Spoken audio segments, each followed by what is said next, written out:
Hello everyone. So how is it going today? I hope that everyone is in a healthy condition. So first of all, the Honorable Mrs. Pratnyawati Nuridi Suarso as a lecturer in English Phonetics and Phonology, a class, and all of my friends there I'm proud of. Before that, let me introduce myself. My name is Rozita Mardiyanti. On this occasion, I will tell you about the differences between American and British English. So, let me show you my PowerPoint. All right. So this is the differences between American and British English. Let's get started. So for the history, the British introduced English to America in the 16th and 17th centuries, but spelling was not yet standardized. The first dictionaries were created to explain the word, with Noah Webster leading effort in America to create a different English version, and speech differences arose after American settlers adopted rhotic speech, pronounced R, while the British upper classes refined their pronunciation, influencing speech pattern common to both regions.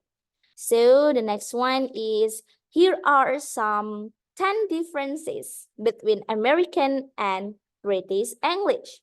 I focus only on the differences in pronunciation, spelling, and grammar.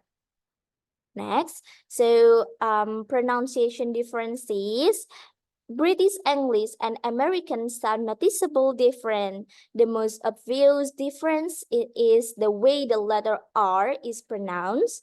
In British English, when R comes after a vowel in the same syllable as in car, heart, or market, the R is not pronounced. Car. In American English, the R is pronounced. For example, car, heart, or market. The next one is spelling differences. British and American English have some spelling differences. The common ones are presented in the slide. For O and E, for example, anemia, diarrhea, encyclopedia. But in American English, they use letter E, only letter E.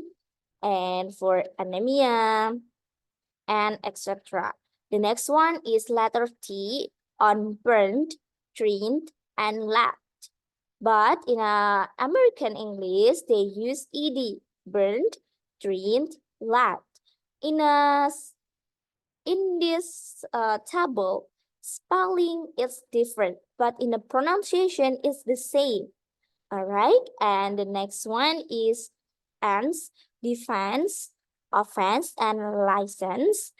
Meanwhile, in American English, they use answer, defense, offense, and license. For British English, they use ELL, double L. For example, cancel, jeweler, marvelous. And meanwhile, in American English, they use EL, only one L. For example, it's the same like this.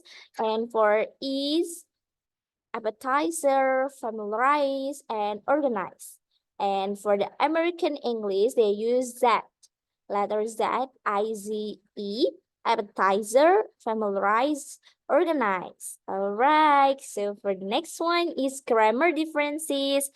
Beside from pronunciation and spelling, there are certain grammar differences between British and American English. For instance, collective noun. In American English, collective nouns are considered singular. For example, the band is playing. In contrast, collective noun can be either singular or plural in British English, although the plural form is more often used. For example, the band are playing. Second one is formal speech. The British are also more likely to use formal speech such as shall, whereas American favor the more informal is will or should. For the third one is past participle. American continue to use gotten as the past participle of get, which the British have long since dropped in favor of God. The last one, last but not least, is needing, and don't need to. Needing, which is commonly used in British English, is rarely, if at all, used in American English. In this place is don't need to. So this is need not, but needing and don't need to. So the conclusion, although there are differences between British and American English, they have more similarities than differences. Using either one does not automatically lead to miscommunication, and American and British can usually communicate without too much trouble. Therefore, there is no need to force yourself to memorize all the nuances of both. So here are my source from British Council differences between British and American English, accessed on April 17, 2024. Thank you so much. So I hope that this is beneficial for us. Thank you for your attention and see you. Goodbye.